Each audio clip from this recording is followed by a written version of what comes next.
Le récap info pour savoir et comprendre cette semaine avec Éric Piolle, maire écologiste de Grenoble. Bonjour. Bonjour. Merci d'être avec nous. Bonjour à tous. Les transformations profondes prennent du temps et se heurtent parfois aux réalités du quotidien. Gangrénée par les trafics, minée par de mystérieux groupes d'ultra-gauche, Grenoble se trouve une nouvelle fois face au défi de la sécurité. La ville fait-elle le maximum pour gagner le combat? Peut-elle compter sur l'engagement plein et entier de l'État? Et si cette question finalement s'imposer comme un marqueur de cette fin de mandat, éclipsant les promesses du mieux vivre ensemble. On en parle cette semaine avec Éric Piolle.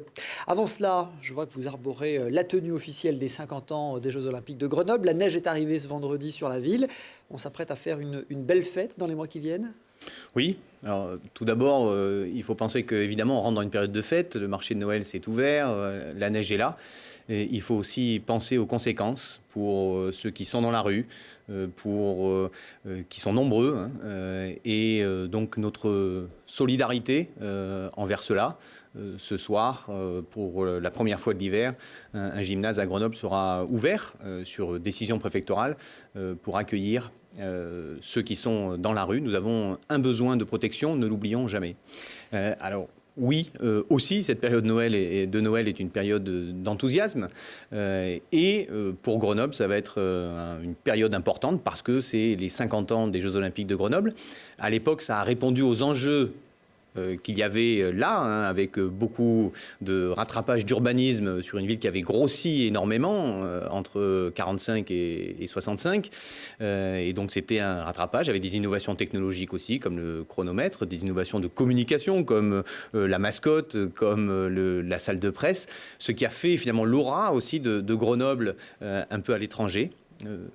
L'enjeu maintenant, c'est de répondre aux défis du moment avec une partie culturelle forte et des événements aussi festifs et populaires. Si je vous entends bien, ces Jeux de 68, ils avaient votre plein soutien, mais depuis, l'aventure olympique a été dévoyée. Vous n'étiez pas favorable à une nouvelle aventure olympique pour Grenoble. Alors, sur les Jeux Olympiques d'hiver, soyons clairs, je pense que l'avenir des Jeux Olympiques d'hiver, c'est que le CIO choisisse quelques stations, 6-8, qui sont en capacité d'accueillir les Jeux sans infrastructures délirantes, plusieurs sites modernes, déjà existants. Et que, voilà, sur 30-40 ans, ça tourne à travers les continents, parce que les Jeux d'hiver sont très particuliers. Ils nécessitent la création d'équipements énormes, ils ont un énorme impact sur l'environnement, et derrière, ce n'est pas réutilisé. Voilà. La question des Jeux d'été est un petit peu différente, puisque dans les métropoles, ça peut être l'occasion, dans des mégapoles même, ça peut être l'occasion de construire des équipements qui, de toute façon, auraient dû être construits.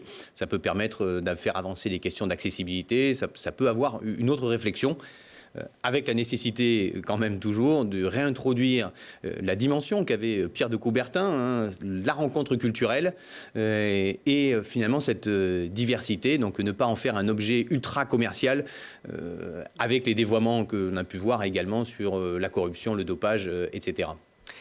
Allez, quelque chose me dit qu'on aura l'occasion de reparler dans les semaines et les mois qui viennent de ce 50e anniversaire des Jeux Olympiques d'hiver de Grenoble. Monsieur le maire, on ne va pas perdre de temps et on va parler du grand sujet du moment, la sécurité. Les faits divers se multiplient ces derniers mois, les chiffres sont mauvais à Grenoble. Au cambriolage, au vol par ruse, aux atteintes aux personnes, il faut ajouter les coups de feu tirés contre certaines vitrines de magasins, des rixes violentes et puis aussi des actions d'activistes anarcho-libertaires. En début de semaine, vous avez écrit au ministre de l'Intérieur pour lui demander de prendre toutes les dispositions pour assurer la sécurité des biens et des personnes. Est-ce que ça veut dire que jusqu'à maintenant, il ne le faisait pas? Est-ce que l'État est déficient? Ce qui est sûr, c'est que nous avons alerté les services de l'État dès le premier incendie. C'était les voitures du Centre communal d'action sociale à la fin de l'hiver dernier. Et nous avons alerté, puisque nous avons vu là une logique d'incendiaire très particulière et dont il fallait s'occuper.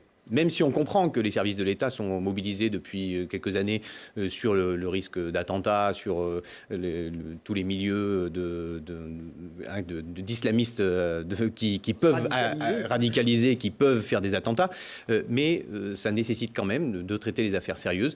Et on a vu l'enchaînement avec l'incendie des voitures d'Enedis, avec l'incendie également des voitures de la métropole, avec depuis les attaques des gendarmeries de Mélan et de Grenoble. On voit là les images de la casemate et on va en reparler. Mais cet enchaînement dont vous parlez à l'instant, ça veut dire que l'État n'a pas mis suffisamment de moyens, je vous comprends bien. Je ne sais pas s'il a mis suffisamment de moyens ou pas. En tout cas, à ce jour, les incendiaires sont toujours dans la nature. Et ça correspond, je crois, à une menace pour le territoire grenoblois, comme ce qu'on a pu voir ailleurs, à Limoges ou ailleurs. Donc il faut faire attention à cela. C'est à la fois sidérant de violence, hein, là sur le Fab Lab, des équipements de transmission populaire, de partage de la science, et on sait que la science est importante à Grenoble, mais c'était dramatique à Mélan avec une attaque des logements de fonction, hein, avec, là c'était vraiment un risque d'avoir des morts, et je crois qu'évidemment c'est quelque chose qui est non seulement dénoncé par tout le monde, mais derrière lequel il faut une unité. On voit là les images effectivement de la gendarmerie de Mélan.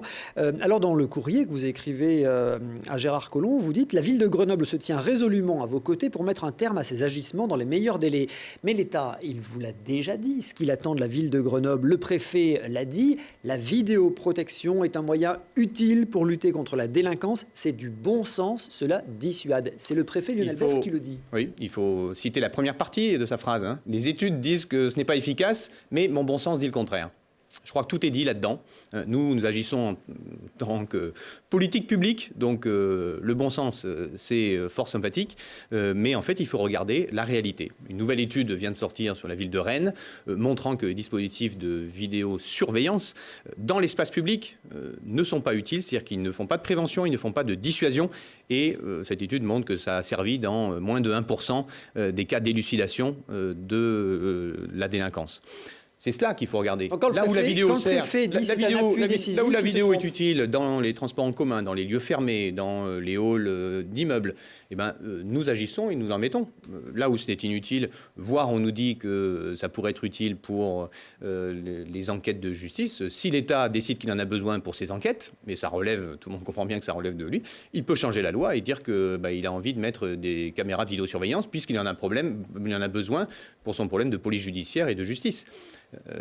Mais c'est un autre sujet. Ça pourrait être sa décision, qui ne vienne pas faire porter cette décision sur les collectivités locales, puisque nous, cela relève de la prévention, de la dissuasion, de l'ordre public, et que les études, encore une fois, montrent que ce n'est pas efficace. On ne peut pas d'un côté, en plus, nous couper les moyens financiers, de l'autre, nous dire, tiens, les moyens qui vous restent, mobilisez-les là-dessus, c'est pas efficace pour vous, mais peut-être que pour nous, éventuellement, ça pourrait l'être. Donc quand le préfet dit l'appui des caméras est décisif, vous le contestez? C'est pas moi qui le conteste, c'est les études qui le contestent, encore une fois. Hein, les phrases commencent toujours par « on ne compte pas le nombre de… » Comptons. Comptons, on est acteur public, on est redevable des deniers publics, hein, donc il ne faut pas se laisser aller, même si on comprend que ça peut avoir une utilité pour le sentiment de sécurité, que finalement devant l'inefficacité ou l'absence de résultats à la hauteur de ce qu'on voudrait en matière de lutte contre la délinquance ou de lutte contre le trafic, on puisse se dire finalement regardez on n'y arrive pas, mais voilà, on bidouille, on fait des trucs, ça sert à rien, mais on montre qu'on s'agite. Et moi en tant qu'acteur politique, je dis non, on montre pas qu'on s'agite en fait, on regarde le fond, les problèmes à la racine. Le préfet dit aussi, au-delà de la vidéosurveillance, les élus ont des pouvoirs, des moyens, chacun doit prendre ses responsabilités, sous-entendant que le maire de Grenoble ne le fait pas. Non, je ne crois pas que c'est ça ce qu'il sous-entend, puisque nous avons une convention entre la police municipale et la police nationale pour laquelle le ministère d'ailleurs nous a félicité, que nous sommes en première ligne sur ces sujets, tout ce qui touche à la sécurité et à la tranquillité des Grenoblois, nous sommes de toute façon en première ligne, même si c'est l'État qui est en charge, de toute façon nous sommes là. Et nous faisons notre travail dans les conseils locaux de sécurité et de prévention de la délinquance. Nous faisons notre travail en tant que coordinateur de cette action-là, de cette action publique, et donc nous mettons les moyens. Nous travaillons aussi avec les bailleurs sociaux pour que tout ça, que l'utilisation des moyens soit faite au mieux. Je crois que c'est fait. N'oublions pas quand même que la droite a supprimé quasiment sur Grenoble 20% des postes de policiers en 10 ans. Donc ça, c'est une décision de la droite. Et que depuis, le ministre de l'Intérieur, Bernard Cazeneuve, à notre demande, a octroyé à Grenoble 30 policiers, mais que ça ne suffit pas. Et d'ailleurs, il faut aussi préciser que quand on parle de Grenoble, en pratique, c'est la circonscription de police de Grenoble qui est bien plus large que la ville de Grenoble, et qu'en fait, on peut élargir ça à l'Isère, puisque l'Isère est le premier département de France en termes de nombre d'événements de délinquance. Et donc, ce problème est en fait un problème effectivement important. Voilà. Là, sur la sécurité, un plan Marshall sur la sécurité, si on veut le traiter. Sur la sécurité, nous faisons notre travail. J'ai bien entendu ce que sur la prévention aussi, hein, parce qu'avec la métropole, nous allons remettre, le département avait supprimé des équipes de prévention, d'éducation spécialisée pour les majeurs et en dehors des quartiers prioritaires de la politique de la ville, avec la métropole, nous allons pouvoir remettre des moyens là-dessus. Alors, quand on parle de sécurité, il ne faut pas non plus tout mélanger, soyons clairs. Hein. D'un côté, il y a la délinquance et de l'autre côté, il y a ces activistes d'ultra-gauche, anarcho-libertaires, on va dire pour faire simple. Mais vous entendez quand même les nombreuses critiques qui vous visent. On vous accuse de laxisme, de ne pas prendre toute votre part aux questions de sécurité. Et ces critiques, elles viennent autant de votre opposition de gauche que de droite. Écoutez et vous réagissez. Cette démission de la majorité municipale sur Grenoble, à travers l'abandon de la vidéosurveillance, à travers la fin de l'armement qui est débuté au printemps 2014, a été, au fond, quelque part, un peu entendu 5 sur 5 par la délinquance sur Grenoble. Et on voit les chiffres. Mais à partir du moment où ils refusent de s'impliquer concrètement sur ces questions-là, oui, il y a une forme de démission, je veux presque dire, de non-assistance à Grenoblois en danger sur ces questions-là. Moi, je trouve que le discours du maire de Grenoble n'est pas clair. Il n'est pas non plus sécurisant. Il n'est pas en train de dire je prends la situation à bras-le-corps et je vais en faire quelque chose. Non, il nous renvoie un sentiment d'impuissance qui, avec l'appel à l'État, c'est à l'État qu'il faut faire. Bon, bien sûr, il y a besoin de l'État. Mais un maire a aussi des prérogatives. Il a une police municipale. Et on sait ce qui s'est passé autour de la police municipale dans les 3 ans derniers. Et donc là, je pense qu'il y a un manque de dynamisme des élus et qui, intrinsèquement, il est délicat pour cette majorité de gauche radicale de se dire je fais de la sécurité et voilà. Alors, Éric Piolle, non-assistance à Grenoblois en danger. Mathieu Chamussy vous accuse d'avoir démissionné sur ces questions-là. Oui, c'est les débats d'il y a 30 ans.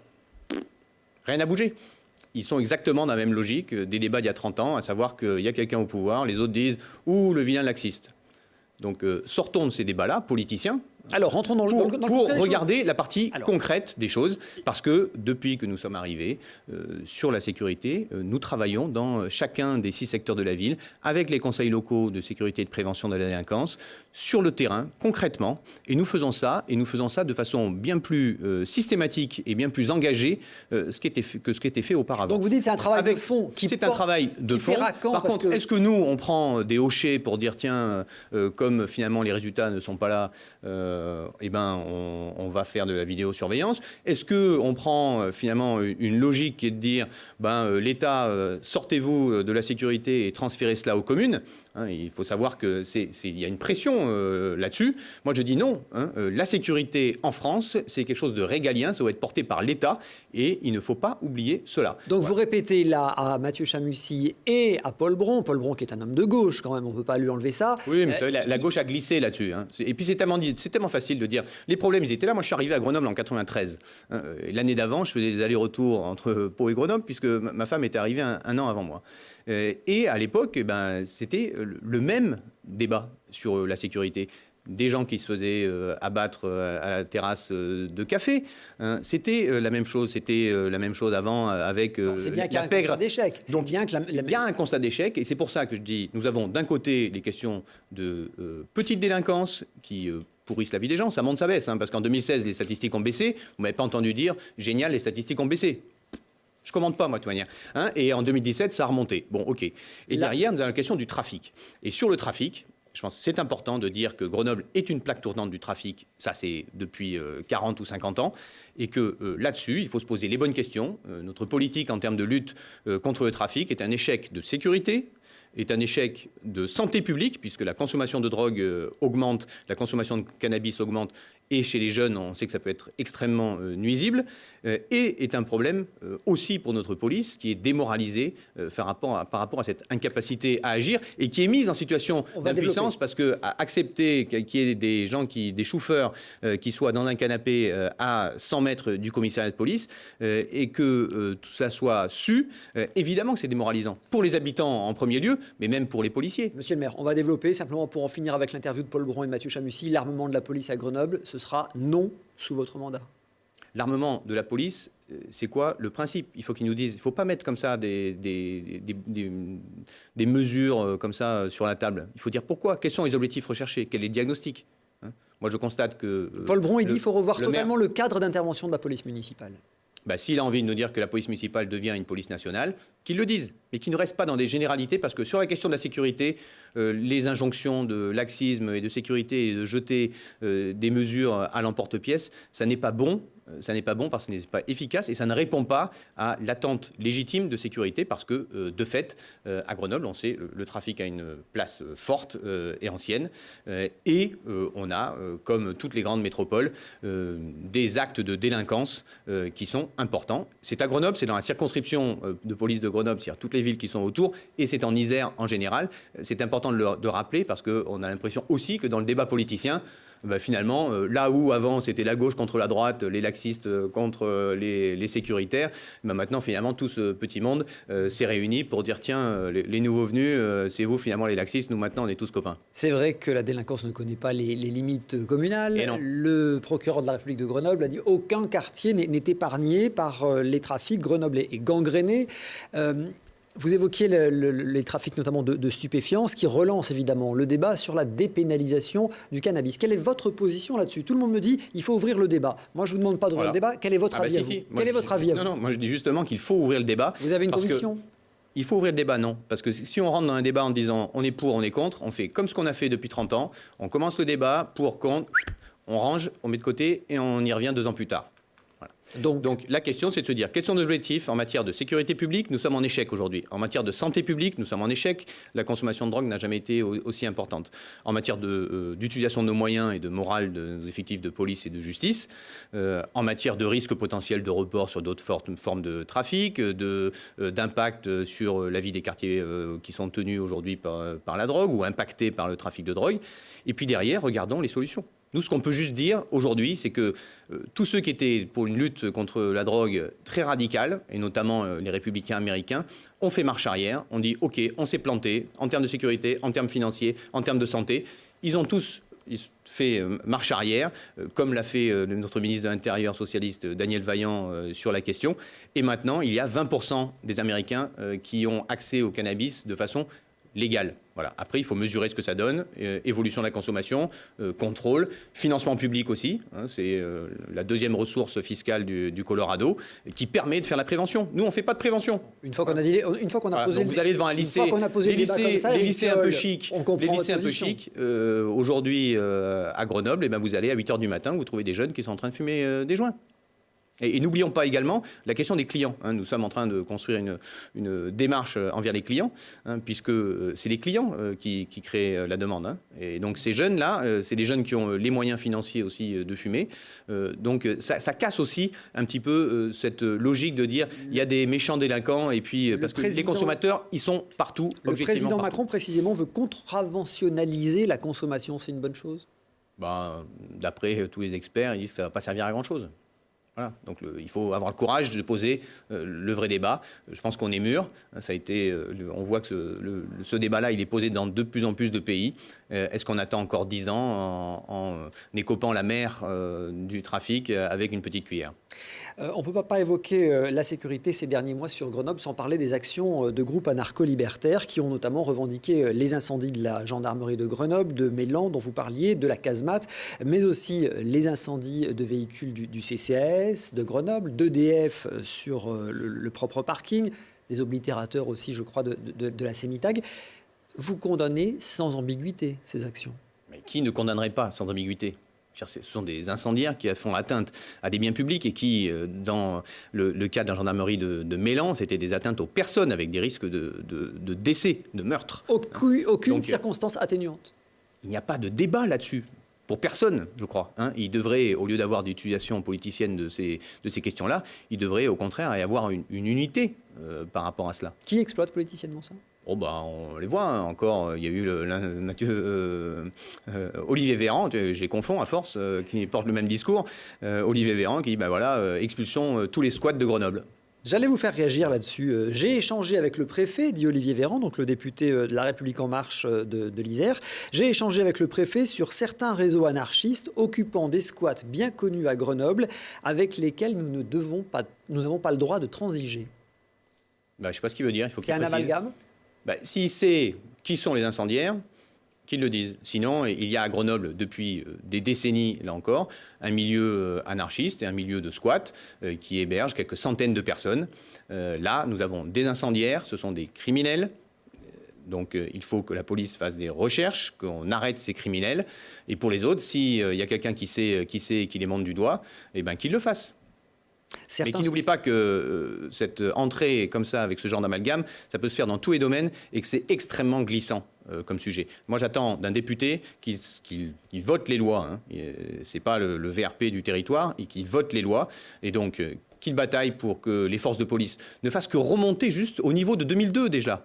Si déjà on remontait au niveau de 2002, le rapport avec la police, le rapport des renseignements généraux serait différent. Donc qu'ils prennent leurs responsabilités en tant que députés, plutôt que d'aller agiter des thèmes malsains localement.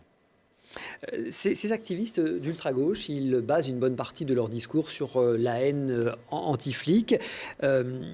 La lutte contre les violences policières, c'est un peu un thème fédérateur pour eux. Quand la ville de Grenoble autorise, place de Verdun, devant la préfecture, une exposition sur le contrôle aux faciès ou une fresque qui montre, par exemple, l'État matraquant la liberté, est-ce qu'elle n'envoie pas un message de complaisance ? Pas du tout. Pas du tout. L'exposition sur le contrôle aux faciès a été organisée par les conseils citoyens indépendants qui, comme leur nom l'indique, sont indépendants. Le maire aurait pu l'interdire. Le maire aurait pu l'interdire, Éric Piolle. Il n'y a pas de logique à une interdiction. Je rappelle que c'était dans le programme de François Hollande en 2012. Le programme de François Hollande en 2012. Je rappelle aussi que là où des expérimentations ont été données, les améliorations même des contrôles ont augmenté en termes d'efficacité. Donc on peut regarder, c'est quelque chose d'important pour les rapports entre la police et la population. C'est un des points que nous soulignions l'autre jour et que soulignait le préfet, c'est qu'à force d'avoir diminué les moyens de police et face à des situations qui sont tendues un petit peu partout, il y avait un article il y a 2 semaines dans Le Monde sur la ville de Lyon gangrénée par le trafic de drogue, vous l'avez vu sans doute également, finalement on a une police qui est une police d'intervention uniquement. Donc on la voit agir sur des opérations graves ou sinon se déplacer pour aller agir sur une autre opération grave. Et dans ce rapport-là, effectivement, il y a des choses à améliorer. C'est pour ça que nous sommes portés candidats sur la police du quotidien, parce que cette police du quotidien peut recréer une police qui est présente et qui est au service des habitants, là, quotidien, pas que juste quand ils sont extrêmement menacés ou quand il y a une attaque à main armée. Vous évoquez une une de magazine, vous avez vu cette une de l'Obs cette semaine. Grenoble aux mains des dealers, on le voit écrit à la une de l'Observateur. Vous en avez pensé quoi ? Bon, ça fait partie des sujets des hebdomadaires qu'ils aiment bien traiter, mais il y a une réalité d'abord derrière, mais à Grenoble comme ailleurs. Je vous dis, c'était il y a 2 semaines, vous l'avez vu, une page entière dans Le Monde à propos de Lyon. C'était un documentaire extrêmement intéressant sur le fonctionnement général du trafic en banlieue parisienne à la télé il y a un mois. C'est une réalité française aujourd'hui. La consommation de cannabis a augmenté, a explosé dans toutes les couches de population. Et aujourd'hui, nous sommes en échec face à cela.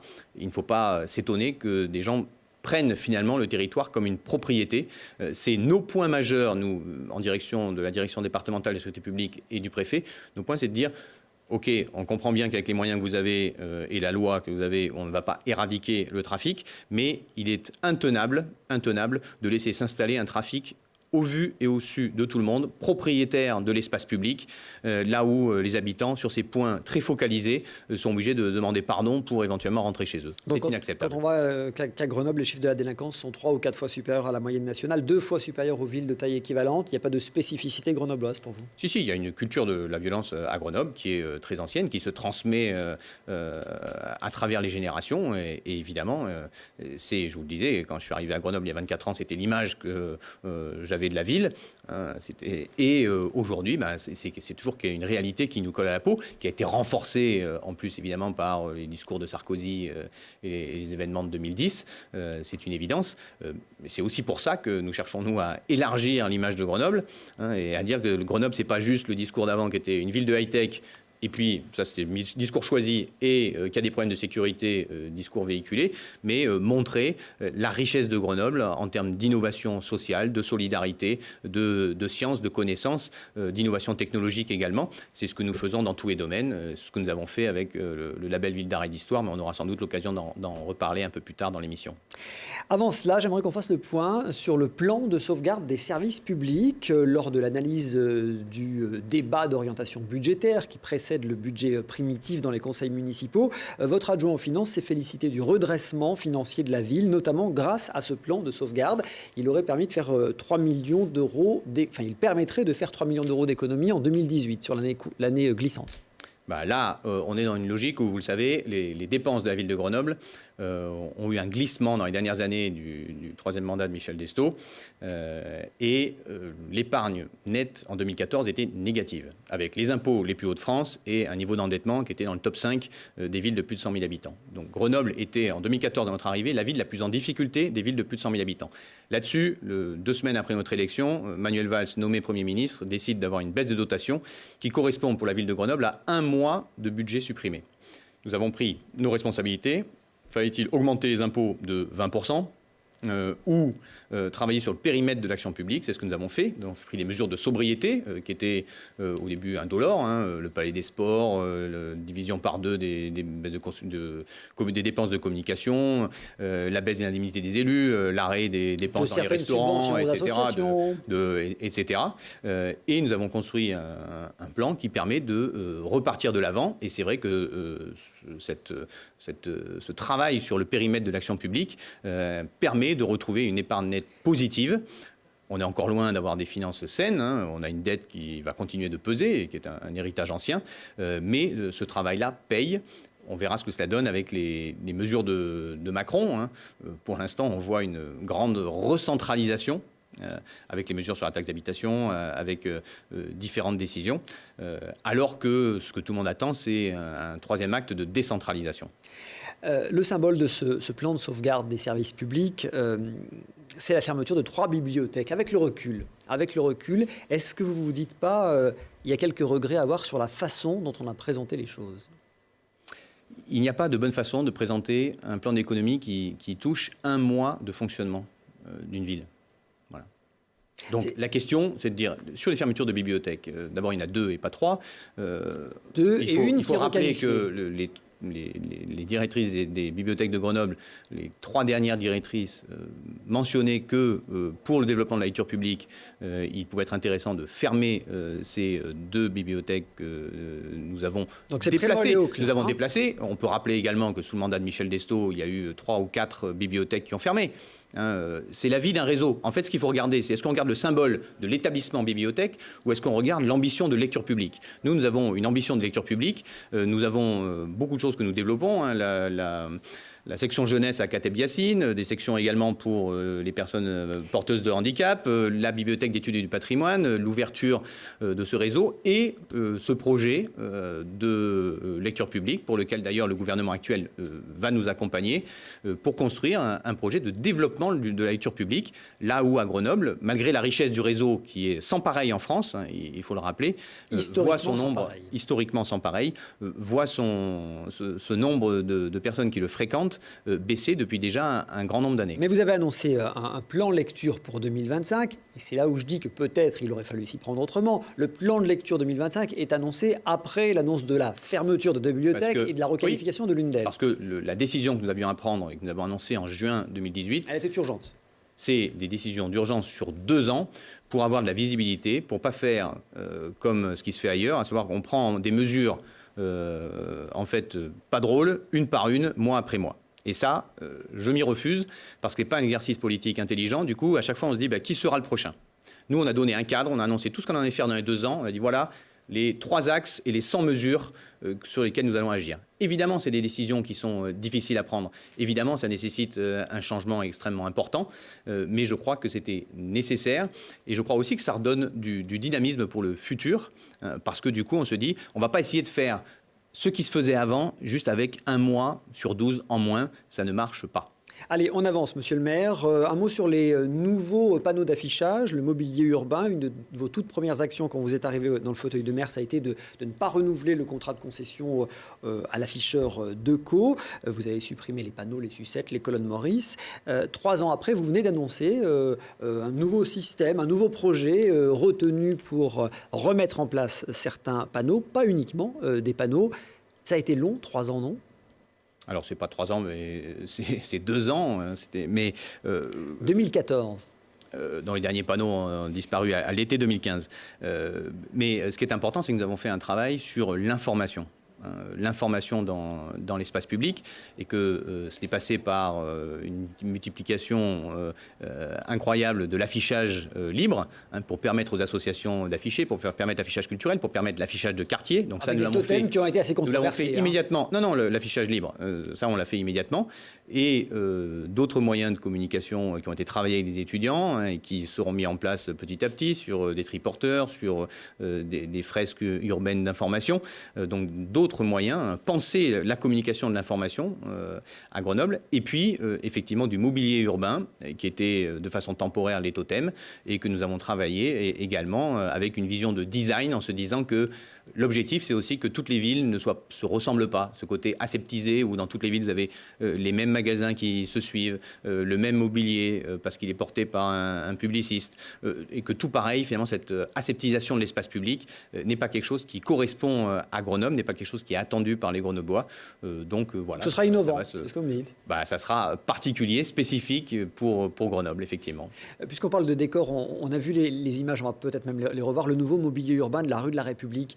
C'est vous qui avez choisi, vous savez qu'il est assez contesté, ce mobilier urbain. Il est assez contesté. Moi, j'y vois au contraire beaucoup de monde, toute la journée, qui vient y manger à midi, qui vient discuter. Non, c'est de l'usage temporaire, hein, ça on l'avait dit, puisqu'il y a un décalage entre la mise en œuvre du plan de circulation et la réalisation des travaux. Donc entre les deux, pour accompagner ce changement d'usage, c'est important de mettre du mobilier temporaire, c'est ce qui a été fait. C'est un prémisse au cœur de et ça a plutôt bien fonctionné. On trouve toujours des grincheux, mais je crois que ça a plutôt très très bien fonctionné. Aujourd'hui, puisqu'on est sur le cœur de ville, restons-y, hein, le réaménagement de l'hypercentre autour des places Victor Hugo et Grenette. Aujourd'hui, les choses semblent ne pas si mal se passer. L'apocalypse que certains prédisaient n'a pas eu lieu, a dit le vice-président de la métropole. Oui. Ça montre juste que nous sommes là dans une tendance générale des grandes villes qui cherchent à rééquilibrer l'espace public entre les piétons, qui restent le premier mode de déplacement, les transports en commun, les vélos, le covoiturage, la voiture, pour retrouver de la qualité de vie dans les centres-villes, parce que c'est ça qui fait marcher le commerce de proximité. Sinon, face à Internet, face aux supermarchés de périphérie, nos centres-villes sont fragilisés, même si celui de Grenoble a été signalé, et il faut le redire aussi, ça tord le cou à certaines idées, dans le top 4 des centres-villes les plus dynamiques par les fédérations de commerçants eux-mêmes au printemps dernier. Mais évidemment, cette tendance, elle est importante, donc nous agissons pour améliorer le cœur de ville. En termes de circulation, vous l'avez dit, effectivement, l'évolution est plutôt positive, il n'y a pas eu ce grand cataclysme. En termes de fréquentation du centre-ville, et là on se sert également des mesures même d'opérateurs de téléphonie. Oui. Et ben effectivement la fréquentation est au rendez-vous. Après, à chaque fois qu'on change un plan de circulation, les habitudes changent, donc il faut se réadapter, et il faut que les commerçants communiquent sur voilà comment on fait maintenant pour arriver chez moi. Il faut que les institutions ont communiqué également, et que tous ceux qui viennent dans ce cœur de métropole, ce cœur de bassin de 700 000 habitants, adaptent leurs habitudes. Les fréquentations également des parkings relais ont augmenté, les fréquentations des déplacements en vélo ont augmenté, les fréquentations des transports en commun sur cet axe ont augmenté de 6 et 7% pour les 2 lignes. Donc aujourd'hui, les résultats sont plutôt là. Les premiers indicateurs en termes de fréquentation, en termes de circulation. Il reste évidemment des points délicats à traiter. On a eu au début le cours Gambetta, on a dû changer le marquage pour faciliter les tournes à droite et les tournes à gauche qui rendaient la fluidité compliquée. On a là au croisement de Condorcet et Lesdiguières aussi un nœud. Donc évidemment, il faut travailler et adapter ces situations. Et parmi les inquiétudes, il y a aussi les hausses de pollution qui sont provoquées par le nouveau plan de circulation. Vous avez entendu le collectif Grenoble à cœur réagir là-dessus. Vous dites d'ailleurs, vous, les chiffres que le collectif donne sont carrément erronés. Oui, parce qu'ils ont pris les chiffres d'Atmo, qui ceux-là, on utilise tous les mêmes, hein, et ils ont tordu ces chiffres pour faire dire un message. Or, on sait que les évolutions de pollution dans les changements de plan de circulation se mesurent plutôt sur le moyen et long terme. C'était rappelé par le président de la métropole, d'ailleurs, qui a fait sa thèse sur le sujet lors du dernier conseil.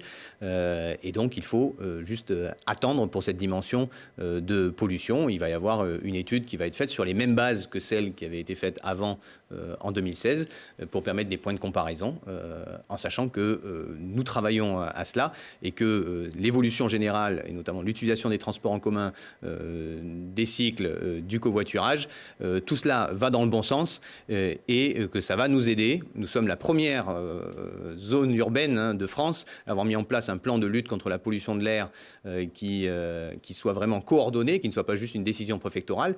Vous voyez maintenant que ça se propage un peu partout. Il y a maintenant 6 ou 7 villes qui font pareil, mais ce n'est pas un accord local avec des mesures incitatives et restrictives, ce n'est que des restrictions et par décision préfectorale. Je crois que là-dessus, nous avons pris en compte le problème de pollution de l'air qui tue chaque année 114 personnes sur la métropole et qui génère entre 3 et 7% des nouveaux cas de cancer. Allez. Ne l'oublions jamais, cette santé environnementale, elle est majeure. Et bien précisément, puisqu'on parle de déplacement et d'environnement, de santé, l'A480, le Rondeau, l'enquête publique concernant ce grand projet se poursuit jusqu'au 28 décembre. Chacun peut s'exprimer, je le rappelle. Sur ce projet, la ville de Grenoble a émis des réserves. Vous allez répéter ces réserves dans le cadre de l'enquête publique ? Alors, il faut revenir au point de départ. Nous portions le traitement de la question du rondeau, qui est le goulot d'étranglement. Nous l'avons porté pendant la campagne. Nous avons obtenu là des travaux qui d'ailleurs vont à tout le monde. Il y a un consensus. Nous avons ensuite, il y a eu le décret de l'été 2015 du gouvernement sur le plan de relance autoroutier. Donc nous avions le choix là de nous coucher en travers sur une décision nationale. On peut reparler du financement des autoroutes, de la vente par Jospin puis par Villepin de nos autoroutes au privé avec les sous qui se mettent dans la poche, etc. C'était le package total, mais, Rondeau, voilà. Plus à 480 on a fait le choix, ou rien du tout. On a fait le choix de se dire que si on gardait si on n'ouvrait pas les vannes sur les extérieurs, c'est-à-dire qu'on gardait des 2x2 voies, donc pour ne pas faire aspirateur à voiture, des verrous, des fameux verrous. Les solutions que nous avons trouvées avec Jean-Pierre Barbier d'abandon de l'A51 pour pas que Grenoble devienne une seconde vallée du Rhône, et la décision du département a été majeure dans le déverrouillage de ce dossier quand il est arrivé, parce qu'avant c'était coincé, et qu'on n'élargissait pas l'emprise de l'autoroute, mais qu'on pouvait éventuellement élargir et aménager la zone à l'intérieur de l'emprise. Ça, c'était l'acte 1, Éric Piolle. Ça, c'est ce qu'on a fait. Après, derrière, il y a ceux qui disent, maintenant, c'est bon, on ne regarde plus et on laisse faire. Et ceux qui disent comme nous, en disant attention, tous ceux qui travaillent sur ces sujets-là... Ceux qui disent c'est bon, c'est Christophe Ferrari? Non, pas du tout, parce que nous avons à la métropole voté les mêmes réserves qu'à la ville de Grenoble.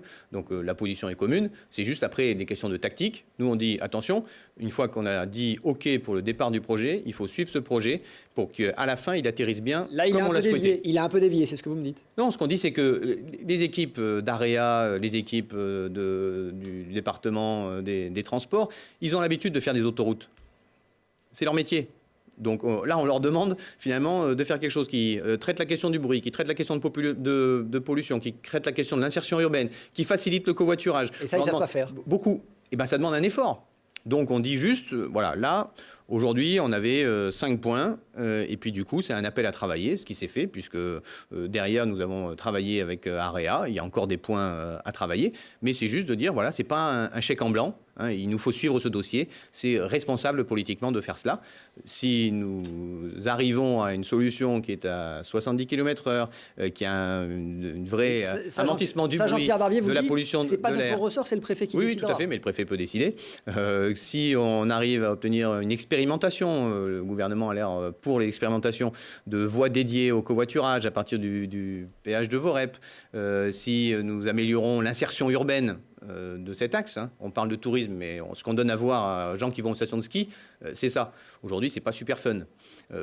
Donc je crois que nous aurons fait du bon travail, à la fois sur le plan de la circulation, sur le plan des capacités de report des modes de transport, et sur le plan également, finalement, de la pollution. Avec tous ces si, Grenoble signera en bas de la page. Je comprends bien. Vous me répétez bien que sur ces questions-là, il n'y a pas l'épaisseur d'une feuille de papier entre vous et Christophe Ferrari? Voilà, sur le fond, il n'y a pas de. Après, il y a des différences tactiques. Et je crois que les différences tactiques, nous avons fait le choix de montrer un peu les dents avec les réserves que nous avons votées au conseil municipal pour forcer la discussion. Et du coup, effectivement, nous avons discuté et pu travailler avec AREA. On verra le point d'atterrissage. Il faut juste dire que les citoyens doivent se mobiliser pour cette enquête publique. Ils peuvent faire leur contribution. C'est important, ça sert. Voilà. On a l'impression que ça ne sert pas, ça sert. Le commissaire enquêteur, il prend en compte toutes les remarques, donc il faut y aller. C'est, on le rappelle, jusqu'au 28 décembre, l'enquête publique sur le Rondeau et la 480. Merci Éric Piolle d'avoir été notre invité. Éric Piolle va-t-il se représenter en 2020 au futur municipal? Je ne sais pas s'il y pense déjà, d'autres y pensent beaucoup pour lui. On va en parler dans le bonus, le supplément du Récap Info dans un instant. Merci encore d'avoir été notre invité. Merci à tous de votre fidélité. Retrouvez-nous tout de suite donc sur Internet pour le bonus. Et la semaine prochaine avec un nouvel invité, ce sera Jean-Pierre Barbier, le président du département.